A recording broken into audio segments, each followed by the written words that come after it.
Awesome. So, Dana, can I ask first, in terms of why we're speaking today, what was the condition you feel that you have now resolved from? I would say the main condition, because there were a few, that I have dialed in. Now I don't know completely resolved, right? Because there's moments where there's little nigglings and reminders, but it would be migraines. Wonderful. Lovely. And what was your method, or what did you discover that really turn that point between you feel like you were struggling with it to something that was kind of cropping up every now and again? The There was a number of different methods, and as someone who is a seeker, when you're suffering from chronic pain, you get a little crazy. You start looking at different things, you start researching everything. You go to Dr. Google at 2 o'clock in the morning when you're not feeling well. And I came across someone, and I can't remember who. Well, there was a couple of different things, but I had an acupuncturist who had suggested that I read the book, um, the Mind Body Prescription by Dr. John Sarno. And I was insulted when he gave it to me. And I was like, I'm not reading that. Like, what is he trying to say? He's trying to fire me as a client, which was totally not the case. And then in one of my, 2 a.m. searchings, I found someone else say, this book works. And then I was led to the Curable app. And so the Curable app has a little section that has success stories. And the first story I listened to was this woman who I believe was from San Francisco, which is about an hour south of me. And she talked about how she recovered from migraines and using, just everything, right? His stuff, meditation, and how she was able to cure herself. And that intrigued me. And then that's when I said I probably need to sit down and read the book. And then once I read the book, I went, oh no, like he's talking about me. And there was one particular ailment that I had that didn't have a cause. Obviously the migraine is the big one that's getting your attention, but I had this hamstring injury, and I had had a cortisone shot in the hamstring, and, massage, acupuncture, chiropractic, everything to resolve it. And one morning I woke up and it was gone from the right leg and it was in the left leg. And I went, oh, because it doesn't miraculously jump from hamstring to hamstring. It was clearly a mind body ailment. And that's what I really was like, okay, Dr. Sarno knows what he's talking about. And I should probably start looking at these things. Thank you. And how did the migraines present for you? What were you experiencing on a day-to-day basis? Well, the earliest memory I have of my head hurting, I was probably 8 years old. And how it used to present was I played basketball and I wasn't very good. And I, deep down now, 54-year-old Dana looking at little 8-year-old Dana, Dana was trying to get her dad's attention and knew that he liked basketball. And so I desperately wanted to play, but I think I hated it because I wasn't very good at it. And in New Jersey, where I grew up, we have a tendency of when it's cold outside to cook buildings. So, if it's 30 degrees outside, we make inside 80, so that Oh, you feel comfortable, and it's horrific. And so, I'd be outside and everything was fine. And then we'd go inside for practice or for games or whatever. And then you add a crowd. Um, and it would just be so uncomfortably hot. And so it started with, I'd feel my neck tense up, and then I can kind of feel my pulse in my temple. And then, the jaw would clench. And then the more I ran, things would just get tighter and tighter, and to the point where I would want to be subbed out because I didn't want to play. And then it got to, well, I'm not going to play that much. And then I was happy sitting on the bench. And then it just, and then slowly, like, and I didn't realize this as a little girl, I was already self-selecting. I was avoiding, discomfort, right? I didn't want to put myself in a position where I was going to feel badly. And then it happened, like we'd go somewhere during the summer and it'd be too warm, and then my head would start to throb. And then I would get, frightened that I was going to get a migraine. And, of course I did because I was frightened of it. And then it just kept progressing. When I got to the point where I was reading Dr. Sarno's book is when I had done a stint about 15 months every day with a migraine.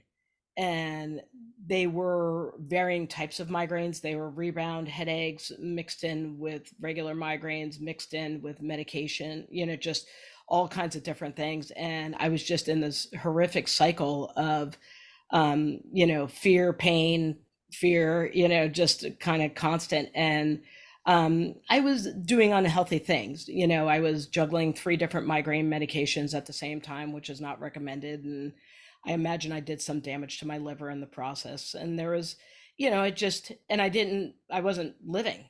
And now I have family members who are like, oh, don't you remember? And I'm like, nope.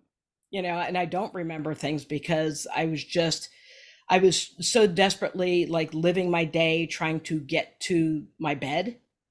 And then when I was in bed, I would only enjoy like the first hour or so when I fell asleep, because I would always wake up at, I can't remember, was it 4:23 or something like that? It was always the same time every night. And I think it's when the meds ran out. And I'd wake up and my head would be burning, or, whatever the case was. And then I'd freak out because I'd go, okay, it really would be better if I woke up at 3, because then I know I can get a couple hours sleep before I'd have to go to work. Mm, gosh. And the hamstring, the tendon problem, the pain in the hamstring, how did that occur? What was the onset of that? I was participating in triathlon, and I was comparing myself to my friends and other athletes. And I think that that became a viable excuse for me not to keep up. Mm. Um, and I know, like, it's funny now because you're like, well, and at the time I didn't know that, because I was still, at the time when this hamstring came along, I was still suffering from migraines. And Mm. so, they would say, hey, let's go out for a 30-mile bike ride, which I really didn't want to do. And because I didn't want to ride with them, because I felt like, I wasn't going to be able to keep up. And, like, bicycling is weird, because of the fact that you do get left behind, and there is an abandonment, aspect of it. And then there's this weird, like, emotional thing that happens when you're abandoned, right? Like, especially if it's hot or something, because then you're suffering, and then you want to cry, but then you don't want to cry. And then you're like, why am I being so stupid? I just need to just keep pedaling and I'll be fine. They're waiting for me up there, or, whatever. And then, you go into self-deprecation where you're like, well, they're always waiting for you. And this is, like, should you really be doing this? And then miraculously, I get a hamstring thing. And then that Mm. becomes a great excuse. Well, no, I'm going to rest my hamstring today or whatever. And then I slowly I cycled myself out of doing triathlon and doing group rides because of the fact that I didn't want to ride and be embarrassed, I think, what it came down to. Got it. So there wasn't like a sudden feeling of, oh, there's a sudden injury. Was it a gradual process of increase in discomfort? I believe it just showed up. Yeah. And I've had that happen. I initially, before I went on the 15 months with a migraine, I had a moment where I was sitting on the couch and I had to get up to go to the bathroom. And I stood up and, my back went out, right? That you hear. And, I had this surge of pain that takes your breath away. And I dropped to my knees and I had to lay there for a moment. And then, of course, I'm like, I really need to use the bathroom, right? And I was alone. So, like, I guess I could crawl to the bathroom, So then I crawled to the bathroom, but then I couldn't play softball, which I enjoy playing, and all these things. And it just felt like this moment where, it's like, if I just, cracked my back, which is Mm. obviously, like, a fallacy, Mm. that everything would be, the tension would be released and I would be fine. And it didn't go away. And then I got, like, a, special massages, and then kind of dealing with it, and eventually it kind of subsided.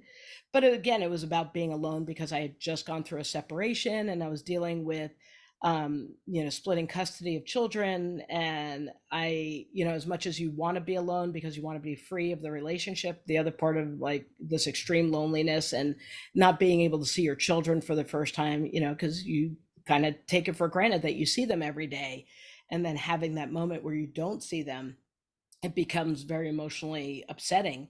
And, but I didn't click, right? I didn't put that in there. I was just like, oh, I did something to my back. And then I think eventually that kind of went into the hamstring, and, Again, things travel when you're dealing with mind body stuff. And it's what I have found is that my body will do the things it needs to do to get my attention. And when I had nausea as well, which was a very prominent symptom. And then that was something that I apparently wasn't getting my attention enough, even though I spent like a majority of my day managing it. Then that's when the migraines came on. So it's been a gradual thing. It was like, I get headaches. Oh, you already know how to deal with that. Oh, we'll give you a back injury. Okay. Whatever. Oh, here's some nausea. And then, oh, okay. Well, how about we give you a migraine every day for a year and a half and see how you do, or a year and a few months. Wow, you were getting really clear, like, listen, listen. Right. Well, no, I wasn't. And that's why it Oh, kept happening. fair, Right. fair. I didn't know I couldn't tell you what was happening, and that's the thing. It's like, I didn't like, now I know because I've journaled and I've done work and I've done research and on me, and I've reflected a lot, and I know that, when I have a pain in my shoulder blade, it's because I'm thinking about or dealing with things that happened from my childhood and my mother. And a lot of times when it's my hamstring stuff, sometimes it has to do with my children. And I think that's hysterical because it's like, I have a pain in my ass because sometimes I feel like they're a pain in my ass. I love them dearly, but sometimes it's hard for me as an adult to kind of navigate, the parent child relationships, and also admitting that, and I think that's where all of this comes down to, is that, if little 8-year-old Dana either never played basketball or just said, I'm out, I don't know if my head would have hurt at those times. If I was uncomfortable with the triathlon, and maybe found a group that was more to my ability, then maybe I would have felt more accepted and it wouldn't have been something that made me feel bad about who I was. And, but that takes a lot of insight. And I think that when you're caught in that um, like perpetual fight or flight situation, everything feels like everybody's against you. I was always mad at my body. Right? Why are you doing this to me? You ruined it again. I can't go hang out with my friends, or I can't go to the movies, or I can't enjoy things. Like, I remember one time my family, we were going to see Black Panther and I couldn't hang. And it was such an event, right? Black superheroes, and how wonderful it is to see, us represented on the big screen. And I was so nauseous going to it, and I don't know why. I think it was just I don't know. It was probably excitement, but because I was in a state of fight or flight, I couldn't interpret it that way. And, so then I ended up taking drugs and I slept like, halfway through the movie, and then I kept missing it. And, the kids are like, that was a great scene. I was like, I don't know what you're talking about, because I didn't know. So, Thank yeah. goodness you could watch it again. Yes. I've watched it like 4 times to try to like actually get it now. It's too funny. Awesome. So I'm gonna circle back to curable, and probably more curable than Dr. Sarno, but I think the answer probably encompasses both parts. Is, in your understanding, how do you understand that curable and Dr. Sarno's method works? Um, well, the way that I see it working is, one is, you're getting this information. And I think as a chronic pain sufferer, we're getting information that sounds, one, empathetic, which is not what we always get at the doctor's office. And two, because they have the little meditations in there and those kinds of things, so that as you're laying there at 3 o'clock in the morning crying yourself to sleep, or trying to cry yourself to sleep, you can listen to these meditations and you're hearing this. And one particular meditation, and I don't remember the name of it, but it was what connected me to Dare and Barry McDonough, was the whole tightening of your body. And it's like, my head can't hurt when I'm concentrating on squeezing and releasing my fist, and squeezing and releasing my arm, and squeezing and releasing my thigh.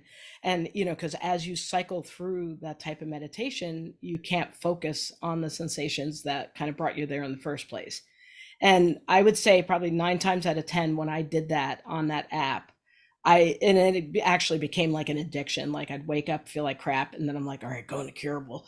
And I'd go to the Curable, and then I'd go to that meditation and do it. And then I would be okay. Like not fantastic, but okay. Like it was, if anything, it gave me the peak, through the shade, so I can see like, oh, there is sunshine on the other side, and that, this is not something that, like I have to listen to my neurologist is like, "Yeah, it's just the way you're gonna have to live your life," which is very, sad, I guess, and very defeating.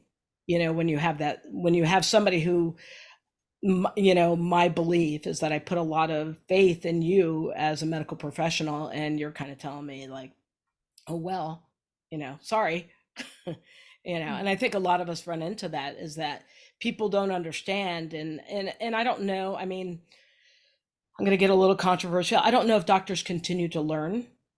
I know, like as a fitness trainer, I have CEUs that I need to do, right? I need to do my continuing education, and I know other professions need to as well. And maybe they do, and maybe it just keeps them in their pocket of comfort zone. But I feel like the mind body stuff has become such a thing that they should probably consider making it part of their practice, so that you don't have to wait 30 some odd years before you feel like you're being heard. And that's weird because it's like, I wasn't, it's an app, so it's not, there's no interaction with me aside from me following along, which is probably what I was capable of doing at the time, just because I wasn't really completely there.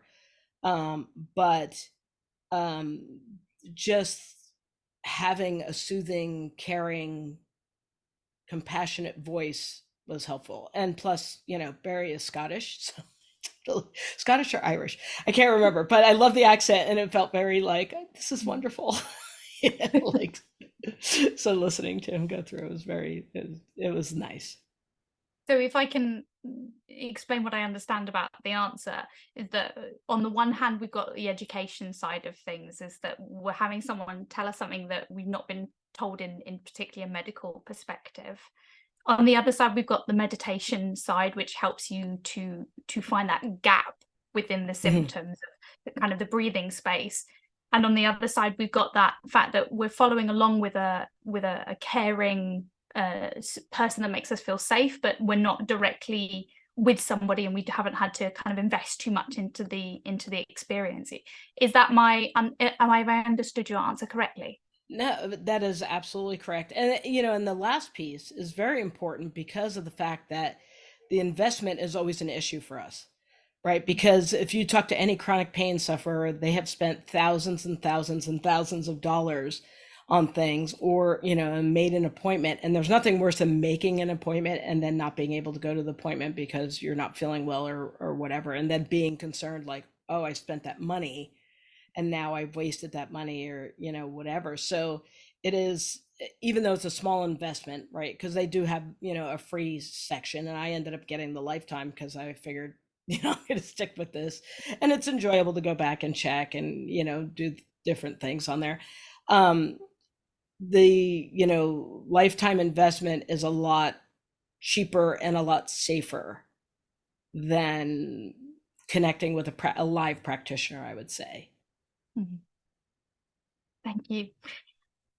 From when you started Cureable, how long did it take you to start to notice a difference, or say a significant change in your symptoms? I would say it took about 3 months. Because it was, I can feel myself calming down like immediately when I did it, but because I was terrified for so long, it would only last like a few minutes, or enough to allow me to fall back to sleep, and then I'd wake up and still feel kind of crappy. But probably, I can't remember, I was talking to a girlfriend at work, and I was explaining that I was using this thing because she suffered from fibromyalgia, and I was talking about my stuff, and I was like, yeah, I found this this thing, and I did it, and and then all of a sudden I was like, my head doesn't hurt.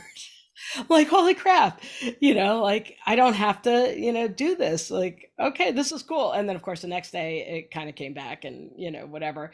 And so there became like spaces, little breaks in time where I would think, I'd go back and like, run through and do a body scan. I was like, I don't think anything hurts.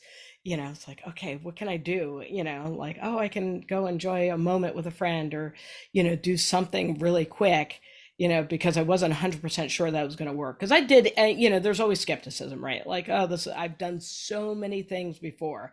So how could this work, right? I've tried this drug, I've done this style of eating, or, whatever it may be. And, listening to a stupid app, like, this is ridiculous, but it worked. And I think having those little breaks in time allowed me, one, to read the book and really get some absorption of knowledge at that time, right? Because now all of a sudden I can kind of put sentences together and think for longer periods of time without it being overwhelming or scary or whatever. And so then I was actually able to read the book. And I don't read books. I mean, I have a ton of books and they all have little pieces of paper in the middle of them, because once I figure out where we're going, I'm done reading the book. And this was actually a book that I read, and I was like, yay, go me. But as I was going through it and looking at it, I started to realize like how much of a part anxiety was playing. Fear and anxiety were playing. I also, because Sarno talks about the repressed anger, and I got the repressed anger. We all have repressed anger, and it's, usually because our childhood didn't work out the way it did. A lot of people have trauma, kinds of things. And then for me, it was also the fear. And the fear was with the, like, kind of went hand in hand with the anger. And so then I had the opportunity, because I had this space of like respite from pain, where I could start making connections. Yeah, that's a really wonderful answer. Love listening to you. It's like, I know Donna's gonna smash this one. Thank you. So, next question. And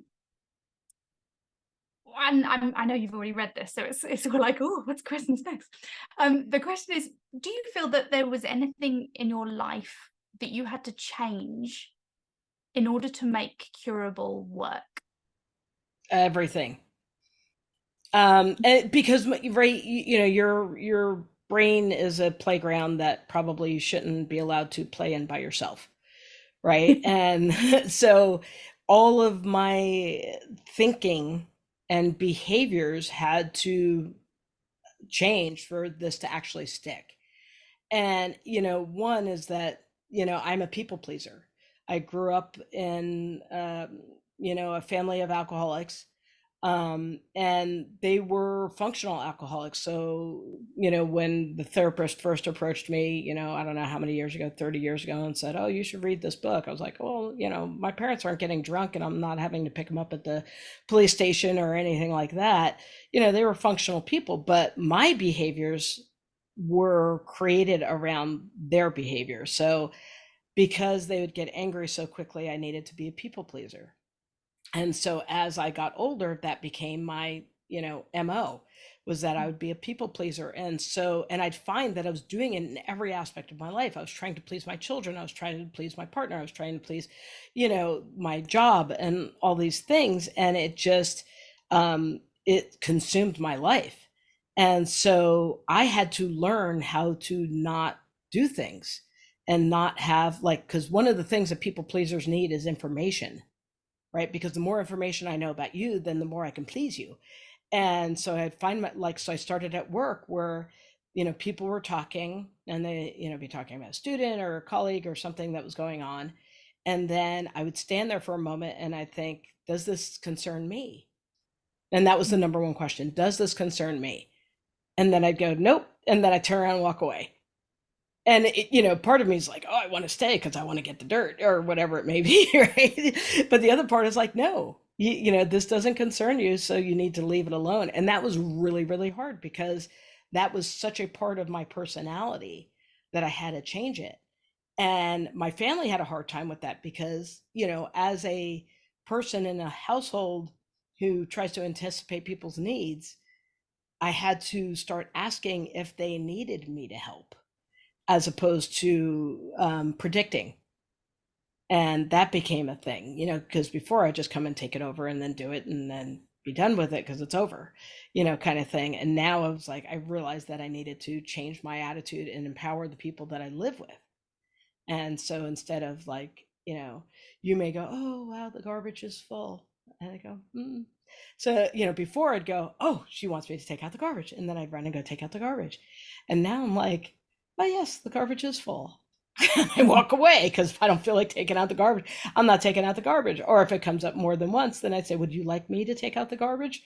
Oh, no, I was just, I was like, okay, just checking, but it's hard to do that because you also have to advocate for yourself and you have to have confidence in who you are. And I think that a lot of us that are people pleasers are not terribly confident. And we're not very, we appear to be strong. Like if you meet me, you think, oh yeah, she's got her stuff together. She's fantastic. And it's like, but at that time, I was just so desperately wanting you to like me. And that's a very difficult, because so you're unsure about your relationships, you're unsure about your health, all these things. And so it was no wonder why I was so dang anxious, like just totally terrified all of that. Like, what if you don't like me? Holy crap, that would be horrible. That makes a lot of sense. Can you tell me any particular things that, and I believe you have answered to a point, so forgive me, that is there anything that you couldn't do beforehand, before when you had the frequent migraines, the frequent hamstring pain, the back pain, all of these things that got in the way? Is there anything now that you could do that you couldn't have done when you were having those frequent symptoms? Go out with friends to public places. Because the anticipation of going out would freak me out. So then my head would start to hurt. And then I'd say, oh, sorry, I got a migraine. Can't go, meet you at the bar or meet you at the restaurant or whatever. Concerts, going to listen to live music was, and I'm talking, I'm not talking, although this summer I went to Lizzo and that was a lot. Like I was, oh, I don't know if I want to do this again because it was, but I could tell you that 5 years ago or 4 years ago, that would have never happened. Like I would have never. And I started off small, it's like, okay, I'm just going to go to the local, place and go listen and, and do things. And it had to be a thing. And I would say like, I'm really nervous going to do this and I'm going to do this and we're going to see how long it lasts and, whatever. So it was like kind of my own baby exposure therapy kind of thing. And then I bought tickets to Bottle Rock, which is a music festival here in the United States in Napa Valley. And they put you in like a fairground type facility. And there are so many people, like insane amount, like people. And I went and I wanted to, listen to Lizzo and I could not move. Like, but what was interesting, because I was having a moment and I was freaking out. It almost seems like people attract to one another. And so everybody around us was kind of feeling the same kind of vibe. And we created a little bubble of space, our own bubble of safety. And then it was funny because when people were like, oh, I'm going to cut through, we're like, no. And then they'd have to go around and do whatever. And so they kind of, it's like, I didn't have to say I need help. It was almost like intuitively the people around me knew, like, you need help. Let's keep this, let's keep this space open. And I appreciate that. But if something went sideways and we all had to leave, like I was going to die. Like, like you hear about those stories about getting trampled and what, I was like, there were too many people. I probably will never do it again. But, I definitely would want to be more of an organized concert goer as opposed to a music festival where people are all over each other. But yeah, I could have never, ever done that. And, even like I said, the simple thing of going out to dinner was such a stressful event. And there was a thought of like, what am I going to be able to do? Am I going to be able to make it through dinner? Am I going to be able to eat this because it may make me nauseous? And, those kinds of, there's always so many concerns. And now I have bodily sensations. And then there's a conversation as I'm, driving there, like, have you ever passed out before? Because I swear I'm going to pass out. And it's like, you've never passed out, you know? And it's like, and then the doing, you know, I also use like EFT tapping sometimes. And so then I'm driving and I'm tapping on the karate chop pot. And it's like, even though I feel like I'm going to pass out, I love and accept myself, you know, and I do all these things. And it's really, it's a very interesting way to have to navigate your anxiousness with knowing that you'll like you have to become your own healer. And I always intuitively knew that, but now I get it, right? Like I'm the only source of my calming, soothing type thing. Yes, there are people in my life that I know that love me and that can soothe me, but really it's me telling me that I'm going to be, and not the, you know, the bullshit, you know, oh, you're going to be okay. Like, you know, your parents are like, oh, you could do it, you know, just push through it kind of thing. But the like, I love you, and this is going, you're going to be okay. This is going to be okay. You know, that kind of thing. Just, and I don't think I even knew how to self-soothe, because I think that when you grow up in different circumstances where you're asked to be an adult at a very early age, there's, that's something you miss, right? You're not getting those soothing type cues from your family, right? They're not going to be like, oh, when you're sad you should hug your teddy bear, or, you know, I know that sounds silly and simplistic, but it is, right? Like that idea of giving somebody love, and I didn't know what it was. And so the idea that now I can do this and I can hug myself and I tell myself I love myself or whatever is huge, because that's the stuff that I always wanted, right? That was the desperation growing up, was I just wanted somebody to actually tell me they love me and mean it, right? And not just, oh, I'm your parent, so I'm going to say it, kind of thing. So Oh, that sounds really familiar. Um, just briefly, because I know you've touched on them quite in various different points. What are the names of a couple of the things, or if there's a sort of shorter list of the methodologies that you tried before you came to Curable and Dr. Sarno? oh my goodness, every drug imaginable, you know, every migraine medication, every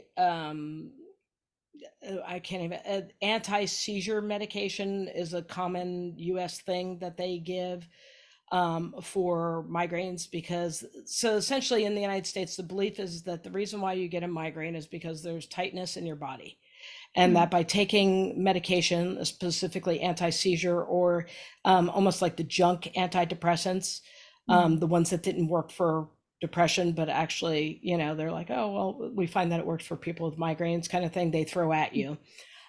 So, you know, there's a host of, I remember at one point I listed how many different medications I was on at the same time, because nobody talked to one another. So I was higher than a kite. And, you know, between that and anti-anxiety medications, and then over the counter stuff, and then fun stuff that I tried to, like, you know, if I know that I take 3 Benadryl and this and that and everything else, then I won't feel this. You know, the only thing I really did not use was alcohol, because it, me and alcohol, and even, it's funny actually, me and like marijuana do not get along. The couple of times I tried like the medical marijuana stuff, it was very different than the marijuana I had when I was 17 years old, getting it from, you know, my friend and whatever. And I actually found out that literally the stuff that I smoked when I was probably 17-year old was like 6% THC, 6 to 12%. And now the stuff's like 97%. It's insane. Yeah, it's crazy. So I, you know, obviously made mistakes with that, and I got super high, and then that was bad, because now you're scared and high, and I am not a good scared and high person. It's like, you know, kind of thing. So yeah, so I mean, like I said, you know, tons of migraine medications, anti-seizure medications, nausea medications. I did every diet you can imagine. I did gluten-free. I did um you know, I think I don't really, I never could give up bacon, so I never did any vegetarian, vegan, you know, kind of stuff. But I did, you know, certain percentages like of macros and this and that, and all that other stuff. So I did carnivore diet because I thought that was good, and that wasn't very good. You know, and it's funny because you're going through the process, and of course, because there's a belief, right, which everything always harnesses on a belief. There's a belief that this is going to be the thing. I would have a brief moment, right? Where I was like, oh, this is working. And then as life continued on, then that was the end of that. And then you're spending a bunch of money on drugs and, or going to the doctor and getting this procedure, probably the one of the worst things I ever did. And I do not recommend for anybody. It's a serious do not recommend Botox. Oh That yeah, I've was heard about that. is the most insane, well, stupid, first of all. And I don't understand, like, I know there's people in the world who get it done for their face, for their looks, and I commend you because the wear off pain is insane. It feels like literally somebody is lighting your skin on fire when it wears off. And that may be for me because I had a hypersensitive system, and maybe if you're used to it, you don't have the same reaction. But you get 30 some odd shots and they run all along your hairline and the back of your neck. And it was interesting, I had this one area, because they do in the forehead, that was like flat, and I was like, oh, I guess I got a little bit of it. It's definitely not a like, oh, facelift kind of action for you, especially if you're a migraine sufferer, because the areas are not the same. But I did have this like probably 2-inch circle in the middle of my forehead that was very flat during that time. But when I came off it, when it was fading off, because of course it's supposed to last like 13 weeks or something, mine only lasted like 6.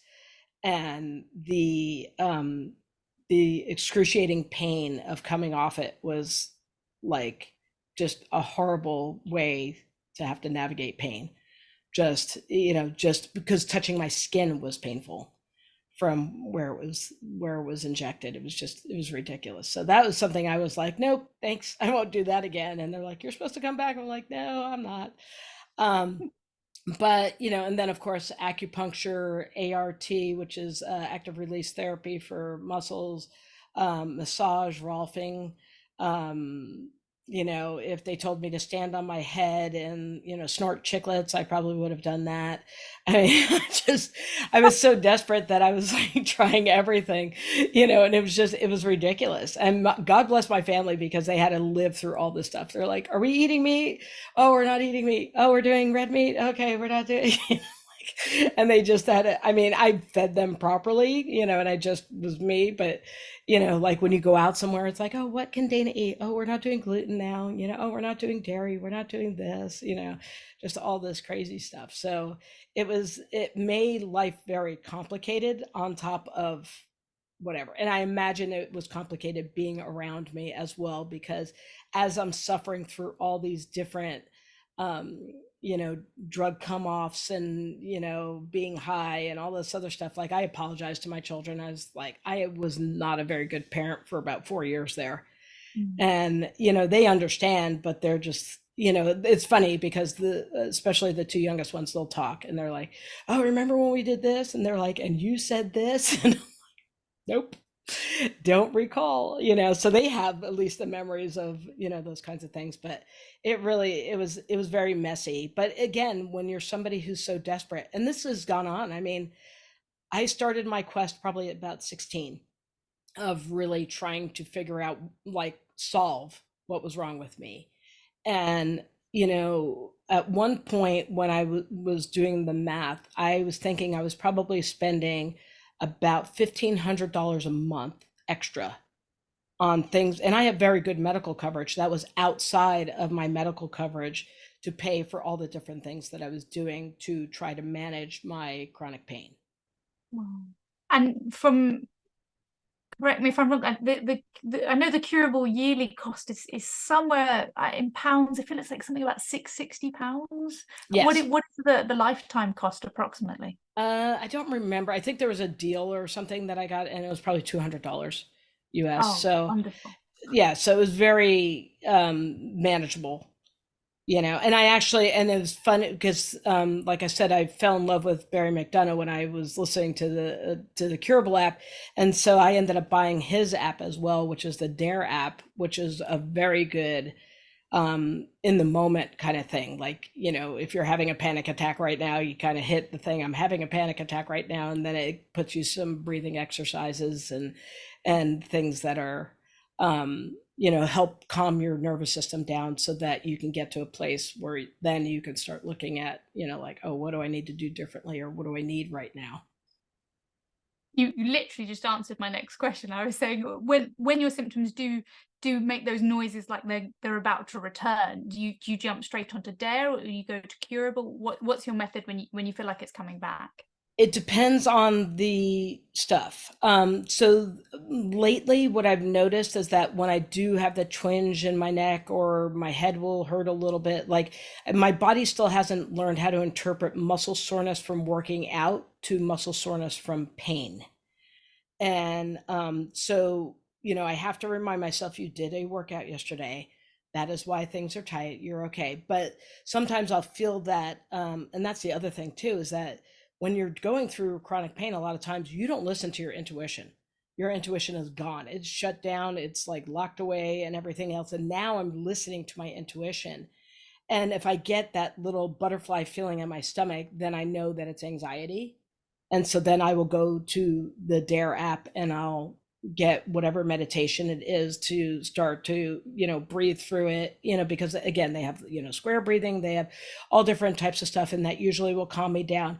If it's something that I feel like I can't get past and there is no anxiety around it, where it's just like, it just happens to be a crappy day and my head's going to hurt, then I will go to the Cureable app, because they have somatic tracking, and sometimes that will help bring me out of it a little bit. And if anything, it just gives me a little bit of relief. And then typically, as I go through my day, I get distracted, and then it miraculously kind of disappears. But some days it doesn't happen, right? I won't get distracted enough and I'll feel like crap, and I'll just like have to say, today I'm going to feel like crap, tomorrow's going to be fantastic. So, this is clearly, I needed to rest and I have to listen to my body. And then I make sure if I have appointments that day, I go ahead and cancel it. And now I don't worry about canceling an appointment. I don't beat myself up over it. I just take care of myself. And I think before, I was in such a cycle of people pleasing that, I would try to do so many things in a day, and it would get crazy where I was like, I did 25 things today, and it's like, okay, so is there a medal? And I had one doctor who's actually a mind body doctor who asked me that. She's like, are you expecting like a plaque? Like, what would you like as a result of this? And I'm like, shit, there's no plaque. Like, okay. And she's like, yeah, your kids aren't going to be like, oh, she's a great mom, she did 25 things in a day every day for, whatever. They're going to be like, we didn't get to go places because she felt like shit, kind of thing. And it's like, oh, okay. But even that wasn't, at that time, I couldn't hear that message as well, because she was before the other stuff. That makes sense. So again, I'm going to just I want to summarize from my understanding. When your symptoms decide like they're going to come up, but you've noticed them before you have a full, say, flare up, you would do methods that involve breathing focus, methods that involve body sensation focus, and a sort of more external one is you would find different things that would distract you away from it to kind of put your brain in a different place. Those are the kind of three immediate, how do I stop this from coming bigger than it is? Yes. And the distraction has to be normal. Like, it can't, because before it was, I'm going to watch TV obsessively because I'm going to act like I'm not feeling my head pain. The distraction is just going about my day, so, and I teach, so I have students asking me questions, I have things that are going on. And so, it's a nice distraction unless something crazy happens, because, teenagers, you never know from day to day. But yeah, I think it's an important distinction to understand that the distraction is really about you living your life, and not necessarily about, I'm going to play games on my phone for 3 hours so that I don't feel the throbbing in my head, because that is not a very good distraction. Don't feel cool about it at all. And so, it's not that I don't do those things, right? I still go and I play it, whatever. But if there's an intensity about it, and for those of us who have chronic pain, because you feel there's something different about, like, I'm going to play this game. And now if I find myself playing the game, or I find myself biting my nails or doing something, I have to stop for a moment and go, what is this about? And then that's when I turn to journaling, right? And say, I was having a great day, and then this person said this, And I felt badly about that. And I really hate them for saying that, because they really called me out, and that's BS. And I'm angry and, whatever. And I wish they'd just leave me alone and mind their own business. And then it goes back to, well, I really do feel that way. And I probably should have said something. And next time, when they say something like that, then I should probably just accept responsibility. Like, and that's how my son, like, I goes into, like, I call out the thing. I, get furious about it, whatever it may be in the middle. And then the end is I kind of bring it back to, what is the lesson that I learned from this? And what do I need to do to care for myself so that I don't find myself in this situation again? And, it may be the same situation every day, like, because there is no, like, oh, I'm never going to have a difficult interaction with another human being. Of course you're going to have difficult interactions. And again, like I said, I'm a teacher, so I'm dealing with parents, I'm dealing with, students who may not be happy. And, so you have to learn how to navigate that. But there's also that self-care piece. It's like, well, what do you need to do when that happens? And a lot of times it's set a boundary, and that's, I think, we don't set boundaries for ourselves. And I think that's a human condition, is that, we work longer than we need to. We do things that we don't want to do because we're afraid to set a boundary, because we don't want to disappoint people. Absolutely. Thank you so much, Donna. That was a really, really beautifully thorough answer. I just know that anyone watching this is just gonna, like, I have just made so many connections to what you're saying, that it is so universal, that everything that everyone will take something different from this, and hopefully find the connection to make change in their life. I have one last question for you. Sure. Which is more of a broad one, and I think you've touched on it a little bit anyway, but for the sake of the interview, is, why do you feel that the migraines in particular, but also the hamstring pain, why do you think it came to you as a person, as opposed to, say, your brother, your sister, your cousin? Why, how did it, why you? Well, both my brothers are very sick and unhealthy individuals. So I think, again, generationally, that's easy to say. We were taught that expressing feelings was not appropriate, and that being emotionally honest was not valued. And I think so, if either you express it and then you're embarrassed, right? Because people will embarrass you, like, why are you behaving that way? Pick yourself up. You don't need to cry or scream or, pound things or do whatever.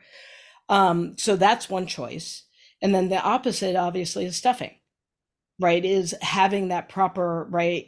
Children are seen but not heard, right? Those types of behaviors that we have generationally been raised with. And when you were recapping my previous answer, one of the things that I was thinking about is that, a lot of the stuff that I have suffered with or have dealt with or whatever, yes, they leaked out, right? I think my vessel was over full. So of course, chronic pain was going to be the response. And again, for people who don't understand, chronic pain could be IBS, it could be fibromyalgia. There's a whole host of different things that fall under that umbrella. But the reality is that everybody has this kind of stuff. And even, like, for me as a teacher, like, I'm trying to teach my students to express their emotions. And I believe that I've had more boys cry over the last couple of years and haven't shamed them for crying.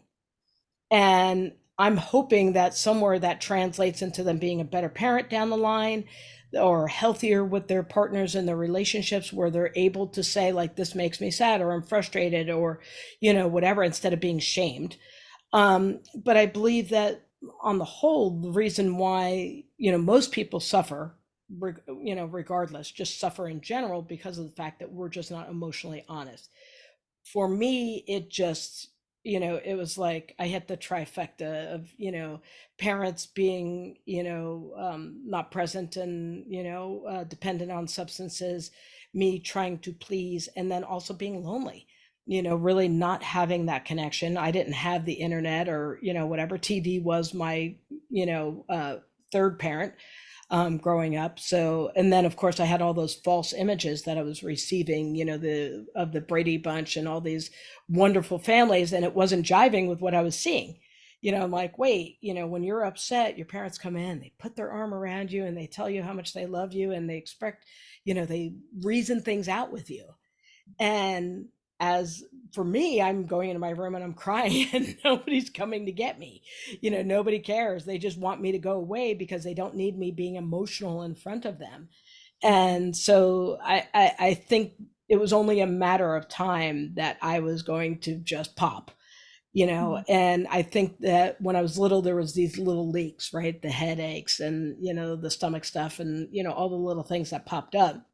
And then eventually when I got to having this very emotional, you know, breakup and, you know, just all the things, you know, because there's other things going on at work and there's just too many things going on. I just couldn't keep a lid on it. And so my body was just trying to find ways to get my attention. And, you know, there is a lesson in it. I don't know, like some people are like, I'm grateful for my pain. I'm not there yet. And I don't know if I ever will be there. I'm grateful for the lesson, for sure, because now it gives me the opportunity to talk to people and to, you know, counsel them to think about their pain differently. And I appreciate that. It, I believe it has made me a better parent, where I question my children more than I tell them things, because that's how I was raised. Was I was, you know, talked to, and there wasn't a whole lot of discussion. It was more about this is the way you need to do things. And now I'm listening to how they do things and asking more questions so that I get insight. And I think that as a teacher, I do that as well, is that I'm asking more questions and I'm getting more insight, from my students because they have a lot to offer. And I, you know, it probably like all the way goes back to where, you know, I think there's this belief that I didn't have value, and that my knowledge wasn't legitimate at an early age. And, you know, the intuition piece, the feelings, all those things, like we can't kind of shut children down. Not kind of, we can't shut children down. They need to be able to express their feelings. And I think that if I was allowed to express my feelings, I probably would have had a different outcome. Thank you, Donna. That's a really, really lovely place to end the interview.